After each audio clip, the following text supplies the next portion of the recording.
Good afternoon. Do I have an invigorated, excited crowd? Yeah, all right. Oh, that's good. That's good. Stay there. Stay there. Before we jump into our material, my daughter Becca she's a teacher, and she says to me one day, she's kind of down, and she says, "Dad," she said, you know you're a failure as a science teacher. Now, she teaches grade school, so she's teaching all the classes, and she says, "Dad, you know you're a failure as a science teacher when one of your students comes up to you and says very proudly, 'I'm going to be the first man to walk on the sun.'"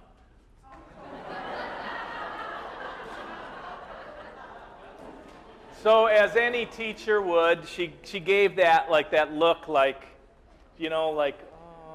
and he looked at her, and just a wave of confidence came over him, and he says to her, "I know what you're thinking." And so at this point, she's thinking, okay, maybe he gets it, and he looks at her, he says, "Don't worry, I'm going to walk on it during the night."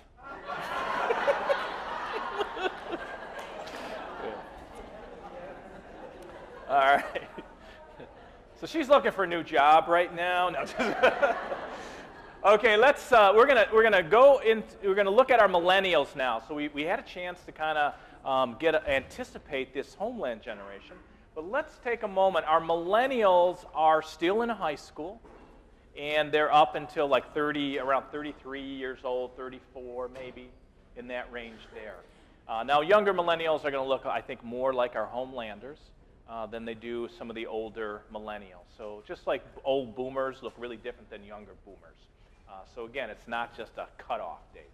So let's talk about these millennials. Sometimes you'll hear them called Gen Y, the net generation, digital generation, echo boomers, we generation. But millennials was coined in 1988, anticipating the 2,000-year graduation of that class. Millennials prefer to be called millennials. They are the largest generation in the U.S. 95 million. With immigration, they should grow to 100 million. 1991. Do we have anyone born in 1991 in the room here? 1991. Oh, just one of you. I would have expected more. Because in the history of the United States, that year had more babies than any other time in our entire history. So it's a big, yeah, and you're taking credit for it. So it's a big generation. They're the most educated generation. More of them have gone to college and even past college, especially when many of them graduated in 2008 and there were no jobs. Many of them went on to get advanced degrees. And so they have lots of degrees, but not many homes because of a lot of the debt that many of them are in. But they were also a generation that had the kind of a motto of, it's cool to be smart. How many of you who are older, when your report cards were passed out, and as they came in the homeroom, and you had good grades, how many of you hid them? Any of you older folks? Yeah, there's okay, so the rest of you got bad grades, right? No, okay, that wasn't funny. But so this is the millennials. They're okay with getting good grades and showing their good grades. One of the first generations to really do that recently. They're also called the good news or the sunshine generation in Canada, and first anticipating that they would be taking over the role of the GI generation. But in addition to that, they're a very well-behaved generation. Crime has gone down. Teen pregnancy. Do you know that right now, teen pregnancy is at the lowest level in the 70 years that it was recorded? Yeah. Abortion is down. Drinking alcohol is down. Gen Xers. When you were going into college, 1981, UCLA did a survey, and they asked how many of you drink at least occasionally or frequently. 74% or 75% said that they drink either regularly, like frequently, or at least occasionally. Last year, 2014, kids coming into college, that number was at 33.4%. So they're a very well-behaved generation. I'm not, and here, trust me, I'm sure they learned how to drink once they got there to college.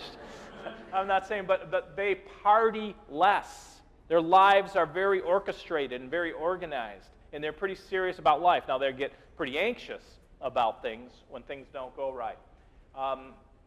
So school shootings are actually down. In the 90s, early 90s, there was about 40 kids shot and killed by other students every year. That number is usually below 10. Now, we've had shootings in schools, but often they're people coming from outside the school, not teenagers within the school, and shooting their own peers. They tend to be optimistic, positive self-image, generally happy, and pretty well-behaved generation. They don't like it when adults don't act like adults. They're uncomfortable with it. And again, because that's not authentic. So well-behaved. Now let's take, before I just do some of these broad sweeps, I want to just spend time in looking at some nuance with the major races here in the U.S. So Latino young people, millennials, and this is taken from a book, Growing Up in America, which if you really want to look at some of the racial nuance of our young generation, it's a great book. And so these are some things that they found through, and it was done through the National Study on Youth and Religion. And so first what they found was that first and second generational Latino young people may not enjoy the educational and financial resources that later generations do. But they have this sense of protection from intergenerational networks. So many of them are, they're with uncles and cousins and family that really protects them from getting into some situations that would put them at risk. Now, all of that tends to break down by third generation and after. As a matter of fact, the third generation Latino young person is the highest risk subgroup of any kid in the U.S. And here's what happens. Many of them integrate into the dominant culture. They lose the intergenerational networks that have supported their behavior. Because you don't do stupid things with Uncle, Hector, who, is 25 years old. I mean, he's not going to put up with things that like 18-year-olds would do with 18-year-olds. So now you're hanging out with your friends. And so what happens, they assume all the risk, but don't get the same kind of social capital that white kids get. So all the risk without the reward. And it puts them at the highest risk of smoking marijuana, premarital sex, and so forth. Now, African American young people tend to have the best body image. They feel best about their looks and their body. They enjoy the closest relationships with their mothers, but on the converse have the least likely to be close with their fathers, more likely than anyone to grow up in a single household led by a mother. They have the highest rate of sexual intercourse, multiple partners, STDs, and more likely to get pregnant. However, that's not the majority. More likely than the other three races, but the majority of them are not having premarital sex. And but what's interesting, although they may have the highest practice, they are most likely to say that premarital sex is morally wrong than any other of the races. And we'll see the converse of that in just a little bit. White young people are more likely to get drunk, regularly smoke cigarettes, use marijuana than anyone else. Or in many ways, they're the highest of the large group. They're the highest at risk. They do not have the highest rate of sexual intercourse. However, they are the most sexually active. They anything beyond kissing, they beat everyone on. Highest rate of oral sex. They spend the most time with peers in unsupervised settings, which really, even though that has really been reduced in these last two generations, they still have more time with their peers, which allows them to be more at risk.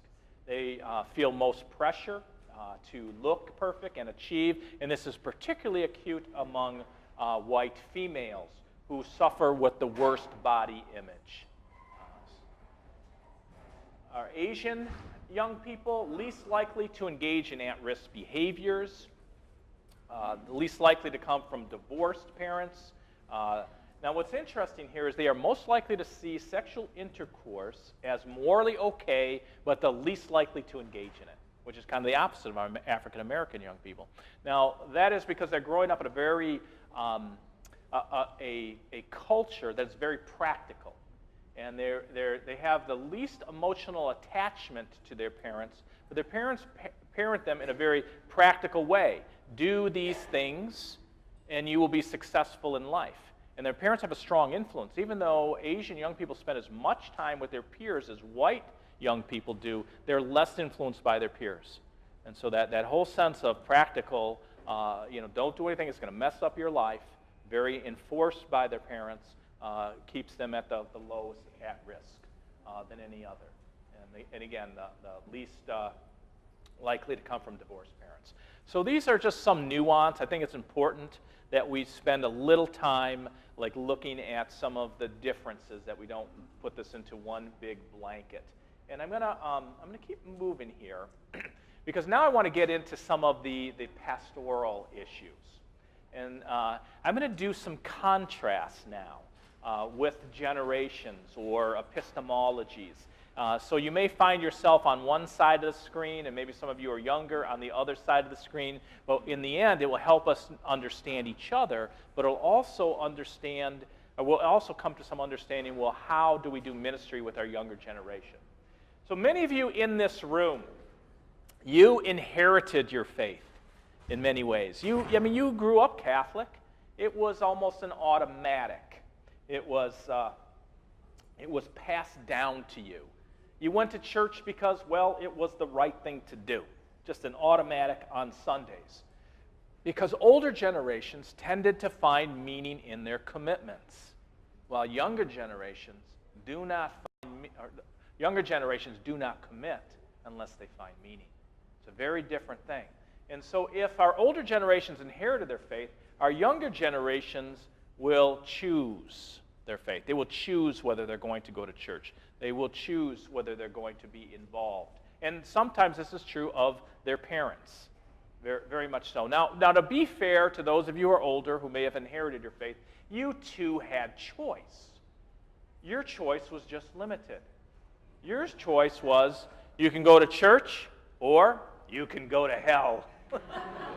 Right? Most of you chose church. It just seemed like a better option to you. Now here's the deal with young people. Our young people today are Catholic guilt resistant. They are Catholic guilt resistant. We are no longer a church, or we're no longer a world that's kind of driven by have to. The world is driven more by want to. That's a very different environment. And the church has not adjusted to that mentality very well. We owned church 20 years ago. We owned Sundays 20 years ago, didn't we? There were no other options. That was it. And so people just went to church. Now we have a lot of competition, don't we? There's a lot of sports that go on Sundays. There's shopping. Now all the stores are open. So we are in an environment that is filled with competition in which we never had to really address before because we were the only show in town. Now, generally, competition's a good thing in the marketplace, huh? It's when you have companies competing for your purchase of their products or services, it tends to produce better stuff in many ways. Compare going to the DMV, the Department of Motor Vehicles, to get your license. How many of you have gone there recently? Right. Generally, the DMV is not what I'd call the example of great customer service, right? Get in line. You don't want to get in line. You don't want to wait in that line. Well, too bad. You don't get a license. You don't drive. I don't care. You don't drive. No, I don't care. Just get in line. So what happens? They've got no competition. You want your license? You're going to have to go to the DMV, and you will have to put up with whatever they want to give you. No competition. Now compare that to going to an Apple store. You walk into an Apple store who is competing with other computer vendors, and they'll walk in, they'll greet you, they'll spend time with you, get to know you. It's like what church should be in many ways. So we have this, and that's competition driven. Now here's the deal. If we're competing if we are, and young people are choosing church, then let us bring the best out in us. If they are choosing church, let's build a church that's worth choosing, because we got what they're looking for. Every young person has a sense of, I need God, I hunger for God. It's the God-shaped hole, it's the holy longing. We got what they're looking for. And let's build communities that are so loving that they'll break down the doors to get in. Because isn't that what Jesus called us to do? He said, you will know my disciples by their love for one another. You talk about a great apologetic. You talk about something that would convince the world of the reality of Jesus. Let's start loving one another. Let's start loving in our neighborhoods. And so I think that is the avenue. So what? We're in competition. Now, we could look at it from a number of ways. We could say, let's be victims and say there's nothing we can do about it. It's easy to go down that road. Or survivors, it's just the way it goes. But why not be navigators? Why not say, we're going to lead the way? We're going to show the world what it looks like when a community lives under the reign of God. And believe me, when we do that, people will be attracted to the gospel because it's good news. We're living the good news. So if young people are choosing church, let's build a church that's so essential to life that they'll want to be a part of it because they're Catholic guilt resistant. So that's one. I'm going to go through another contrast. I'm going to let you kind of wrestle with these a little bit. Gen X, if you build it, they will come. That's all I had to do with Gen X and teenagers, and that's where I did parish ministry with Gen Xers. So all I had to do was send a flyer out. And then I'd get 50 of them with just a flyer. Do a mass announcement. More kids would come. And they were not nearly as busy as millennials and homelanders. And that was a time when we would always say, if we only had more things for kids. Do any of you remember that? If we only had more things for kids, they wouldn't get in so much trouble. We don't feel that way anymore, do we? If we only could cut down about 70% of what they're involved in. But here we had so we'd build these ministries, you'd send out flyers, kids would come, and they responded great to Evangelitainment. Remember, that's low participatory, expert-produced programs. So you'd have great speaking and drama and video, and kids would just take it all in. Now, millennials are much different. If you build it, they will come does not work. I've met many youth ministers who built something all excited and no one shows up, or very few people show up. Because if we're going to, if you build it, they will come as Xers. What are millennials? If I know you, and you personally invite me, and remind me the day before, and text me the day of, I might come. Huh? Millennials? You millennials. That's right. Millennials, they're growing up in the information age. They are busier than ever. They have so many things coming at them that they've circled their wagons. They are unswayed. As technologically as sophisticated they are unswayed by impersonal invitation. They are what I call a caller ID generation. You know a caller ID, for many of us, when we send out a flyer to them, we're just an 800 number. Make a mass announcement, and they don't know anyone who's going, or they're not personally invited, 800 number. You don't answer 800 numbers with caller ID. And so the whole idea here is that our invitation has to be personal. As a matter of fact, even more than that, we have to build communities where people are known. This is a generation that responds to authentic relationships. So we have to change. It's the you might want to. You might have things in the bulletin. You might have mass announcements. But if we're not calling kids by name, having some type of relationship with them, and inviting them personally, they will not come. They just won't. And so we have to. So it's more than just you knowing every kid's name. It's building a team of people who are built on relational ministry. It's about building a parish that's a true community not just a group of people who come together for an event on Sunday. That's not enough for millennials. The event is not enough. They have to look around and say, I'm surrounded by people I know and I have a personal connection with. So I want you to talk just a little bit about this. If young people are more apt to choose their faith, then what can you do to make the choice more of a no-brainer? What kind of parish, what kind of ministry to young people can you build that is so essential to life that young people want to be a part of it? You know, think on both levels, larger church, and then if you want to look in specifically in what we're doing for young people, how can we make the choice a no-brainer? Like, of course I'd want to be here. And then secondly, if young people are caller ID generation, how are we going to address that? What can we do? What practical steps can we take to not be an 800 number, but to be a number they instantly recognize and answer? Okay?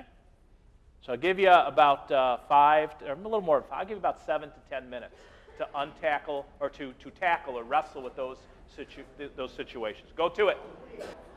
What are some of maybe the implications, some of the practical implications of building either a parish or a ministry to young people that is so essential that they will want to choose it?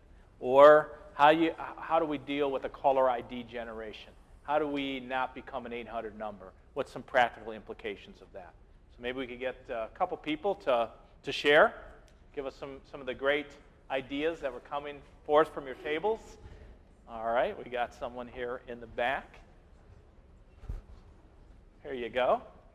Well, we were talking about how hard it is in our parish to maybe learn their names if you're only coming in once every 3 weeks to help with the program. So I think I'm going to put together a pictorial directory for my adults so that they can learn the kids' names before we come in together. That's great. That's wonderful.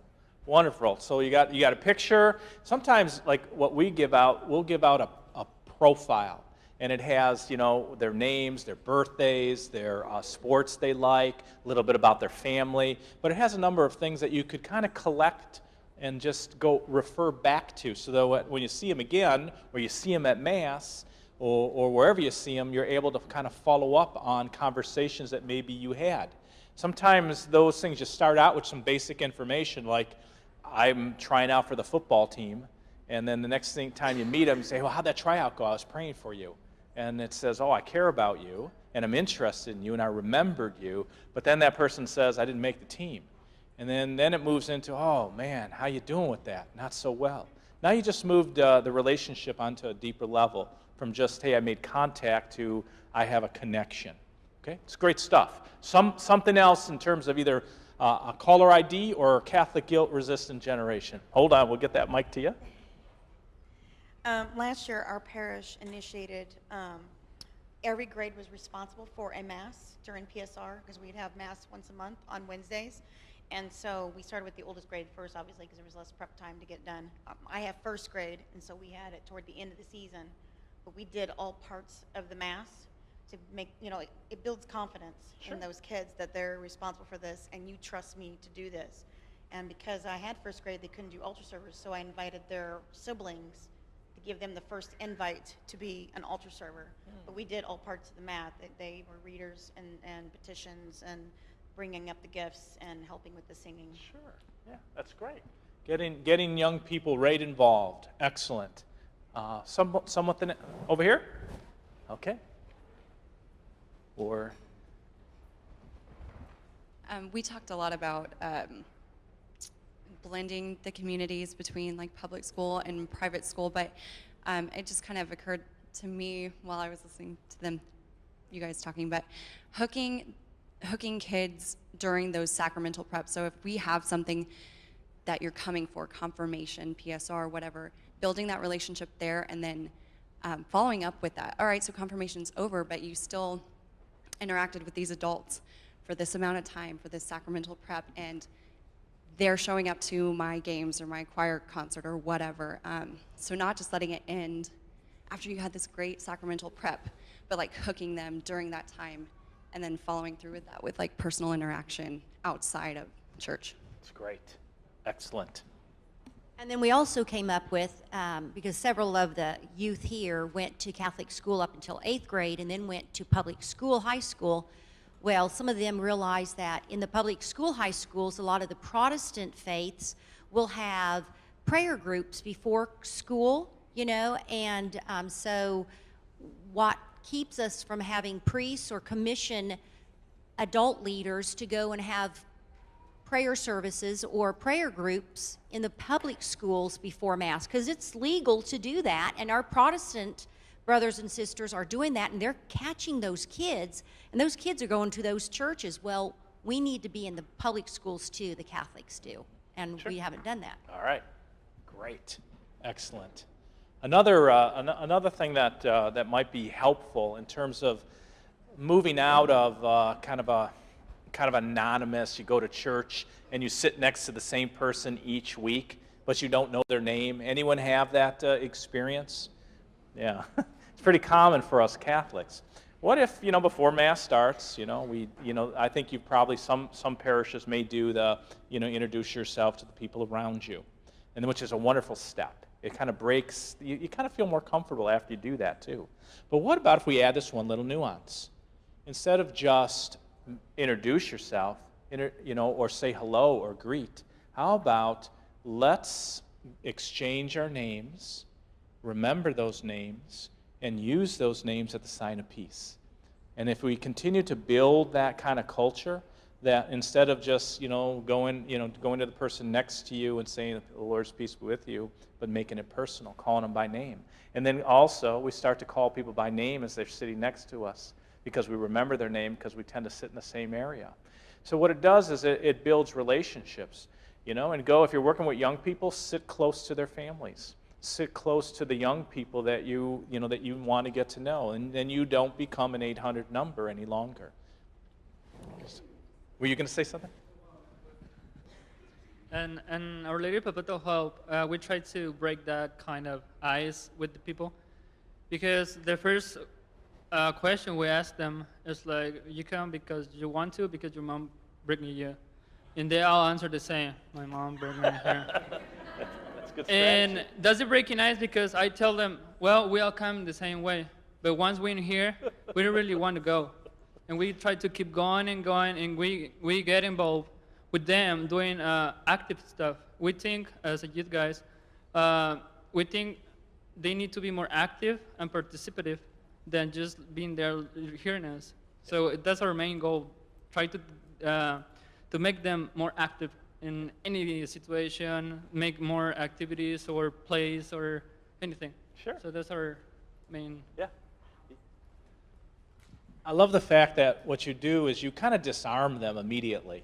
All right, let's just get it out. Or you're here because you got to be here, right? That's how I came to. So you identify. You identify with them. Yeah, that's the road that we all kind of traveled. So, and then you disarm them because, all right, we got it out. Because a lot of times when people have to go to things, especially when they get into like later adolescence, 14, 15 and above, what happens is they're also developmentally going through the process of negotiating autonomy. They want to be autonomous. They want to make their own decisions. And so when they have to go someplace, they got attitude because someone else is making me do it. And a lot of times young people can't discern that kind of anger that they have for someone making the decision for them versus, am I angry because I'm not making their own decision, or am I angry because I'm at church? Many of them can't really distinguish. I'm just mad, I don't like church because I have to be here. Well, that's not the issue at all. And by identifying it, naming it, and you disarm young people. So that's awesome. That's wonderful. Well, let's do a couple more contrasts. Are you ready? Yes. Okay. All right. As I mentioned earlier, we have the generational changes, but we have epistemological change, and I'm going to really refer to that in this next contrast.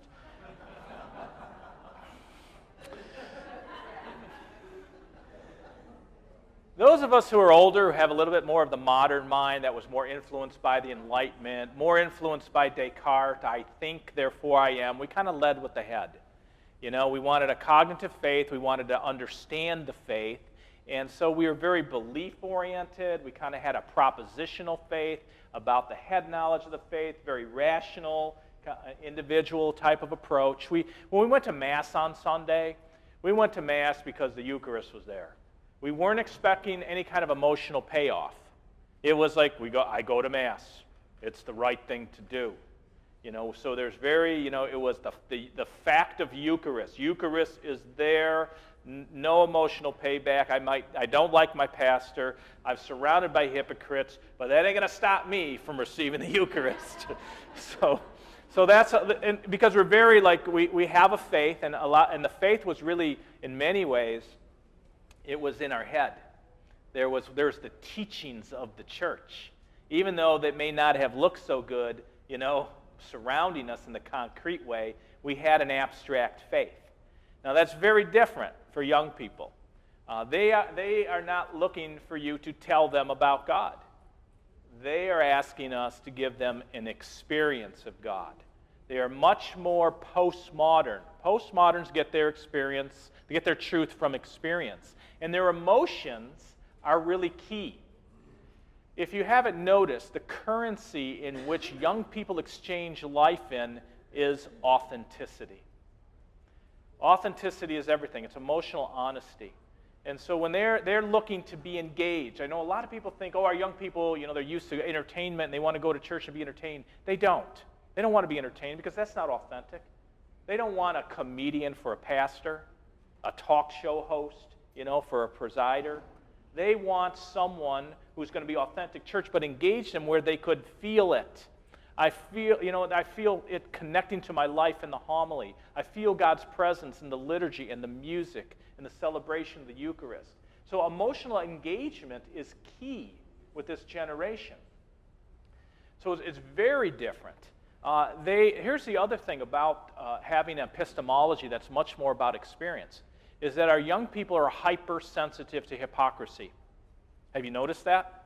Hypersensitive to hypocrisy, because they're getting their truth by experience. And so if they get a negative encounter with someone at the church, then gosh, how could this be true when people are so mean and inhospitable here? Now, those of you who are older, you stand on the gap of abstraction. You're like, I know what the church teaches, and that's where my faith is. Their faith is much more concrete. The postmodern world, it moved from modernity was all about abstract. Postmodern is all about concrete. And so young people want to see it enfleshed and embodied. If it's true, then it should look really good out here in the real life. That's why you hear kids say, get real. So our faith for them, it has to get real.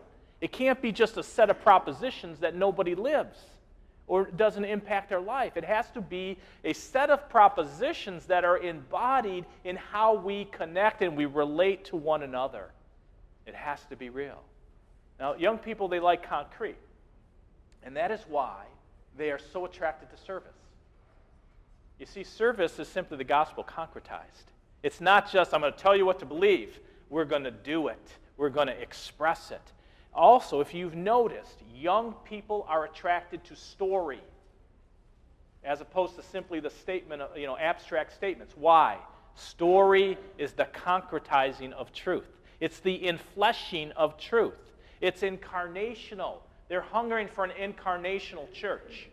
And so we have to move away from here's the facts to here, it's embodied in the way we live. We are going, instead of just saying, I'm going to tell you about God, we're going to facilitate an experience with God where they are engaged. Instead of telling you about, we're going to tell you how to pray, we are going to pray. And then we're going to talk about the experience of that prayer. And that as those of us who are catechists and ministers to young people, we have to learn how to be architects of encounter. We've got to get comfortable praying. We've got to get comfortable praying with our kids because they will experience the presence of God when we do that. It heightens their experience of community and connection, but God is present when two or more of us are gathered. And they will perceive it, and it will become more real. But sometimes, especially if we're more modern, we kind of hide behind. We like to be in the stands instead of the ring. We like to look at what's going on in the ring But you know what? This is a generation, they need us to get into the ring and to wrestle with these things with them. So they're looking for an experience. And they're looking, and also that includes having an emotional bond with the people around them. You know, knowing and having a connection with the people around them. So we'll go back to that in just a minute because I want to do a couple more contrasts here. There's always someone who has in the crowd who was at Woodstock. There's some boomer, or usually I get the boomer who said, "Yeah, I tried to get there, but never quite got there." So we're getting boomers that were at Woodstock. I know it's kind of a distance from here, but okay. Oh, you were at you were at Woodstock. All right, so let's talk about this. You know what? In 1974. 40% of teenage boomers, they're teenagers in 1974, Gallup did a poll, and they found that 40% of boomers, when they were asked about their relationship with their parents, said, "I would be better without them." Millennials are shocked. What? I love my mom and dad. Yeah. Any boomers kind of remember that period of life? Yeah, there's a few of you. I remember, I'm a late boomer. And I remember when my mother took me to the mall to buy me some clothes, something she wouldn't necessarily do for herself. She's a wonderful woman, sacrificial. So she takes her 9th grade son to the mall. And she gets out of the car, and I walk ahead of her, faster than her. I'm like 15 feet in front of her, and she is behind me. And actually, it was the other way around. I started sauntering and let her walk in front of me. So she's about 15 feet ahead of me. So I'm sauntering in the back, and when she sees me back there, she's on her way, she's on a mission, and she looks back, and she's like, so she stops, and she puts her hands on her hips. My mom's a strong Italian woman, and she just waits, and I saunter up to her, and she looks at me, and she says, "Frankie, everyone has a mother." And I said, "Well, Mom, let's just keep that between you and me." But that was how it was. We were embarrassed when we were boomers and Xers. We're kind of embarrassed of our parents. And as a matter of fact, we had to build a youth ministry based on the fact that we didn't want to be around our parents. That's the roots of modern youth ministry. We segregated kids out of the main church because they didn't want to be around their parents. We don't trust anyone over 30. And if our parents are there, we're not coming. So we had kind of the cool, hip, young adult youth minister, that we could relate to. Or maybe someone who just wasn't our parent. So if boomers said don't trust anyone over 30, millennials, my parents are my heroes. It isn't the sports stars. It isn't movie stars. It certainly isn't politicians. You know who are their parents? My mom. Or who are their heroes? My mom, my dad, my grandma. It's the people close to them. Remember, they circled their wagons. This is a generation that's grown up in the technological age that has so many things coming at them. Again, they're circling their wagons. They only go to things in which they know people who invited them, and they only trust people whom are part of their inner circle, whom they have a connection and relationship with. And many times it's their parents, because 90% of them say they're close to their parents. 86% trust their parents. And if you have been following the National Study on Youth and Religion over the last 10, 12 years now, you will know that parents are the biggest determiner of young people's faith. Christian Smith said this: "The evidence clearly shows that the single most important social influence on the religious and spiritual lives of adolescents is their parents. The best social predictor, although not a guarantee of what the religious and spiritual lives of youth will look like, is what the religious and spiritual lives of their parents do look like. Parents and other adults most likely will get what they are." And so parents are significant. Now, there is one situation where this doesn't follow, it doesn't mirror as well, and that is with young Hispanic young people who sometimes will associate their Catholic faith with kind of the old, the old world in a sense, and sometimes they like to, they will not necessarily follow the example of their parents because they see it as kind of a barrier to integrate it into the dominant culture. So sometimes that is a factor in Hispanic environment. But generally speaking, parents are really, really critical. And we have to really ask ourselves, what are we doing with parents? If parents are the most significant influence in kids' lives, are we just spending all our time with kids whom we may not be as strong of an influence on? And so lately I've been telling youth ministers or coordinators of youth ministry, people in leadership, I've been saying, you know what, maybe we need to rethink this. Maybe we need to spend about 1/3 of our time directly with teens. And then another third of our time equipping adults who could be significant adults in teens' lives. In other words, multiply ourselves. Millennials, one of their highest priorities are relationships. So maybe we need to be spending time cultivating. Like many of you here are volunteers. You are those people. But maybe we cultivate and multiply so that every millennial has 2 or 3 adults in the church that know them by name and care about their lives and could be involved in their lives. So 1/3 directly with teens, 1/3 equipping adults to be in relationship with teens. And what about 1/3 of our time with parents? What about equipping parents to bring their faith into their household? What about a robust amount of programming and events that teach them how to pray with their kids, how to share their faith with their kids in a natural way, how to just build rituals in their home, resources to help that happen, so that we're really paying a good amount of attention to the people who have the most significant influence in kids' lives. And trust me, with adults, if you, like, okay, we're going to have a program, how do you share your faith with your kids? If you build it, they may not come.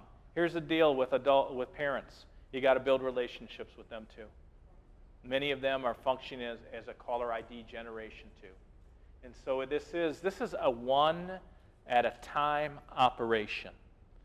Many of us, we kind of grew up with programs, and we want to build, we want people just to come to programs, but we're in an era where we've got to build relationships one person at a time, and it may require reaching out to people and building a connection to bring them in. So, we're going to talk a little bit. You're going to get a little time to unpack this. 2 things I want you to, we talked about being an architect of encounter or an architect of experience. I want you to unpack that a little bit. Think about, what does that mean? How can we actually give people an experience of God? And then take a look at this. What do you think of the 1/3 rule that I just gave? And what are some practical ways you could actually nourish the faith of parents, equip them to be the primary evangelizers of their children, provide practical resources, skills, family practices, and promote parent and teen relationships? Now, I don't expect you to get all of this stuff tackled in the next few minutes. Maybe your group could kind of latch on to maybe one of these things and start to discuss it and unpack it a bit. Okay? Okay? You still with me? All right, I'm going to give you about 10 minutes. Go to it. If I could reel you back in, I know that wasn't enough time to deal with those topics by any means, and hopefully your conversation will continue once you leave here.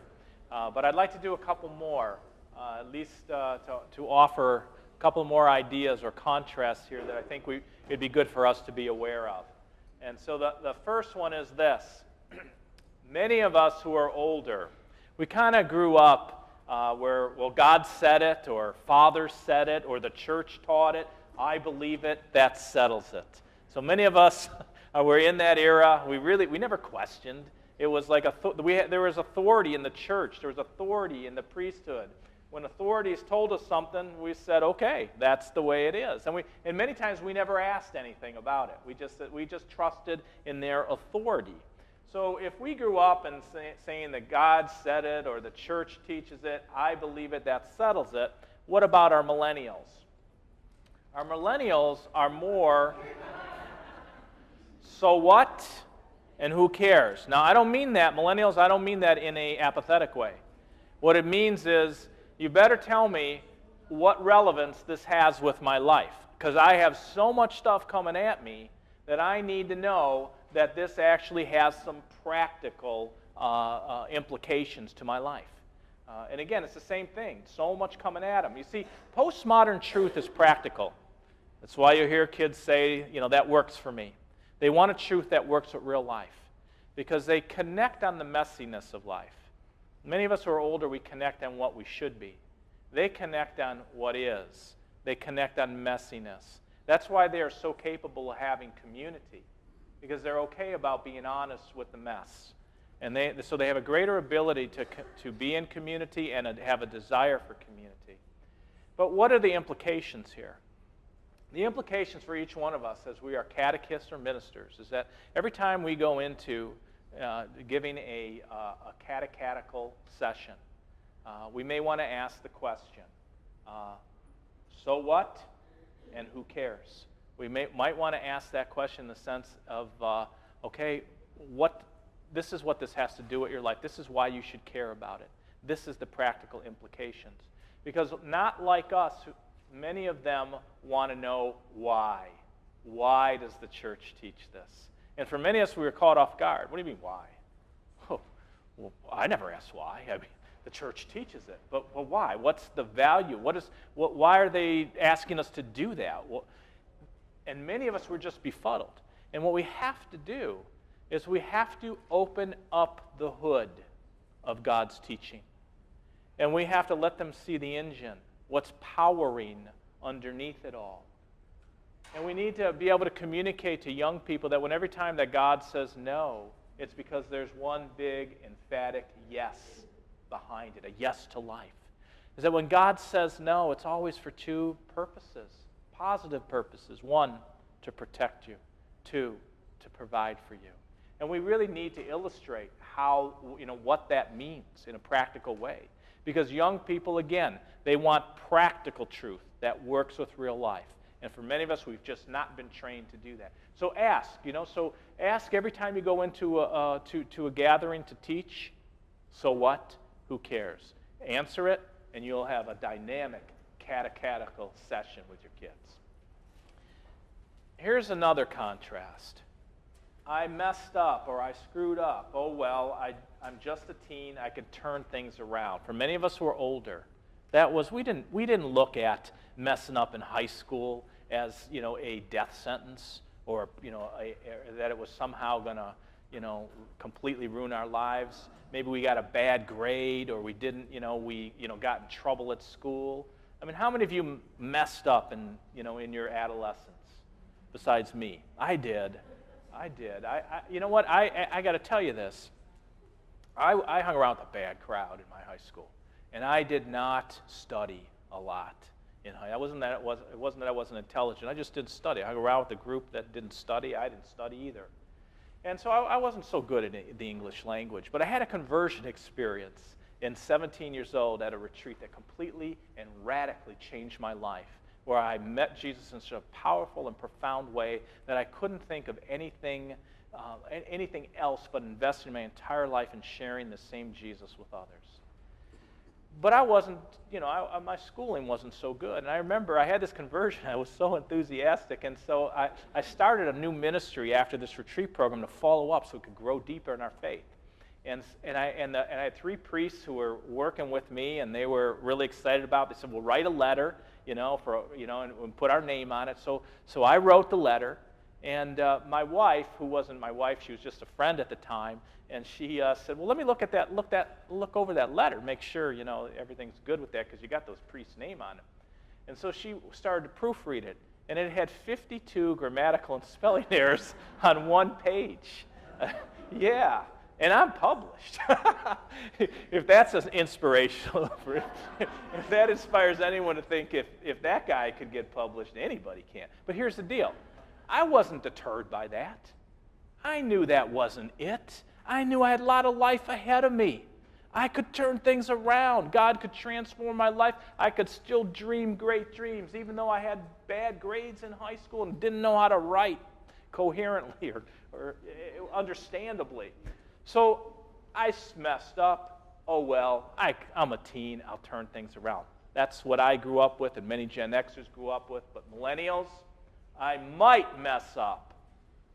Oh, boy, it will destroy my future.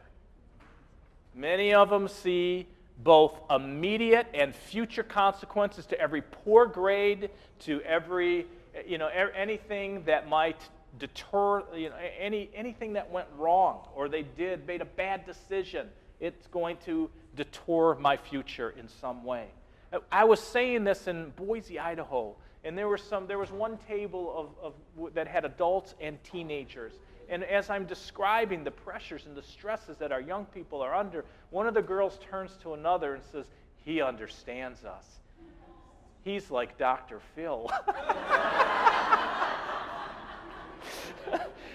Which I'm not, but then I heard them, they were talking about my alarm didn't go off at 5, it went off at 5:05, my day is ruined. This is a generation that is busy and stressed. They have less unstructured time than anyone. We see our young people gravitating towards adoration.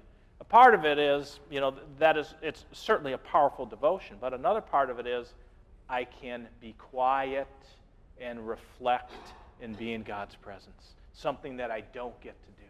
It's not a part of my life. And so our young people do not reflect well. And so we really got to think about the stress they're under. What can we do about it? I think there's 3 things that we can address. 1, let's build communities in which they could be a part of as a stress reducer, where they're known and loved no matter what happens, that we will accompany them in their B's or even their C's or in the colleges that they didn't get into that they always had dreamed of getting into, or getting in trouble on their sports team, that we'll surround them, we'll accompany them. But these communities have to be embedded with adults. And here's why. Because young people do not have the distance, the vantage point that we do. When they're in the middle of stress, they think that's it. It's surrounded me and it's engulfing me and I'm getting swallowed up in it.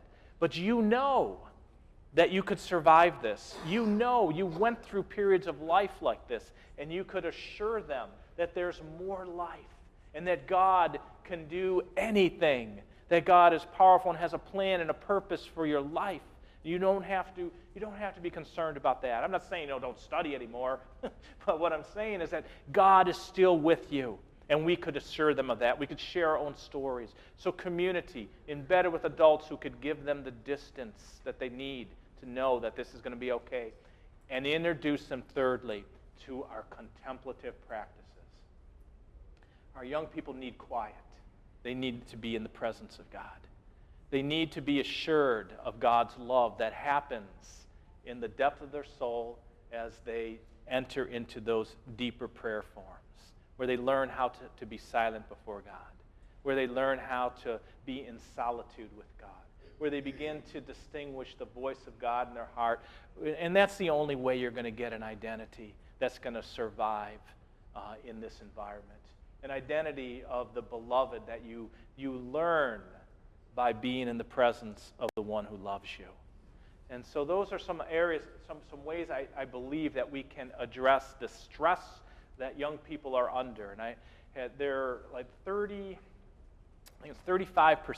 of 2014 incoming freshmen say they are frequently overwhelmed by everything they've got to do. 9% were saying that they are frequently depressed. The mental health of our young people is at its lowest level ever recorded by the UCLA survey. And so we need to give them the tools and the community, the contemplative tools and the community to help them weather that kind of anxiety. And finally, I just want to close with this.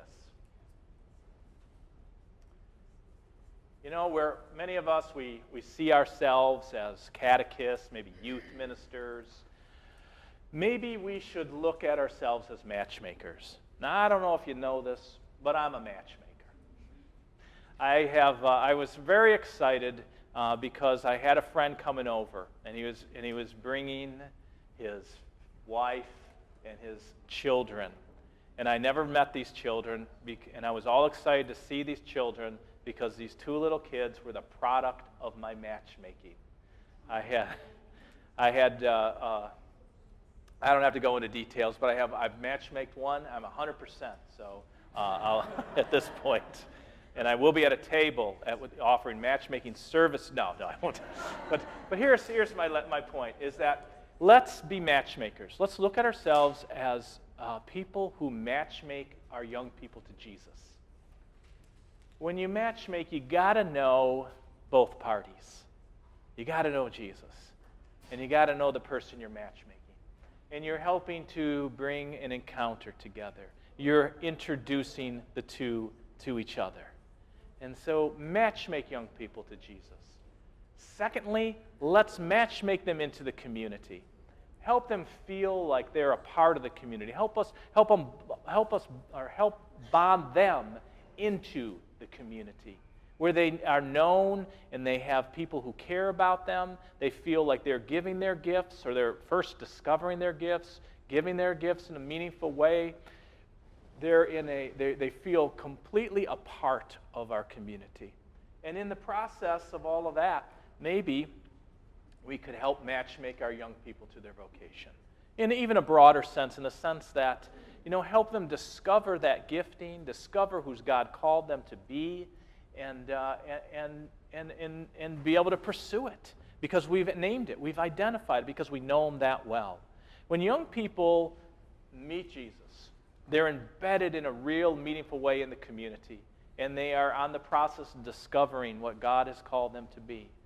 I think that every young person will break down the doors to be a part of that kind of community. So thank you. I have enjoyed so much being with you. If you want to pursue this in a deeper way, I would recommend engaging the new generation.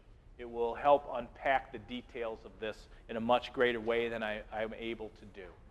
And again, if it's something you want and you can't afford, we're a not-for-profit. We'll make sure you have it at whatever it costs. But it is a great resource, I think, to be able to take you to the next to level with this stuff. But you're great people to be with. Wichita it's a very peaceful place. It's a very really great place to raise a family. I could see that, and I enjoyed being with you so much. God bless you in all your work, and thank you for allowing me to be with you. Thanks.